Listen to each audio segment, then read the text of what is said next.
Hello everyone, আসসালামু আলাইকুম। আশা করি সবাই ভালো আছেন। তো আপনাদের দোয়া ভালোবাসাই আমি অনেক ভালো আছি। তো ইদানিং অনেকে বলতেছে আমি কেন ব্লগ ভিডিও করি না, কিসের জন্য করি না, ছবি থাকছে আমার এই ভিডিওতে। সবাই ভিডিওটি ফলো করুন। তো ইদানিং আমি আমার দোকানেও সময় দিচ্ছি, তার পাশাপাশি স্টেট ফার্স্ট কুরিয়ারও সময় দিচ্ছি, যার কারণে ব্লগ ভিডিও করার হয়ে ওঠেনি।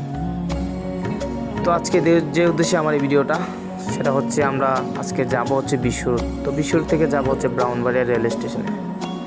তো রেল স্টেশনে কিসের জন্য যাব, সব ভিডিওটি ফলো করুন। তো এক পর্যায়ে আমরা দৌড়ন্তির হাওরে পৌঁছে যাই। এখানে প্রকৃতির হাওয়া বাতাস যেন গায়ে বয়ে যাচ্ছে। তো খুব প্যারা নিয়ে আমরা যাচ্ছি হচ্ছে ব্রাউনবাড়িয়াতে, কারণ আমাদের রেল ধরতে হবে 8টায়। তো কি আর করার, দুঃখের বিষয়ে আমরা 8টার সময় রেলটা ধরতে পারিনি। আমরা গিয়ে দেখি রেল চলে গেছে।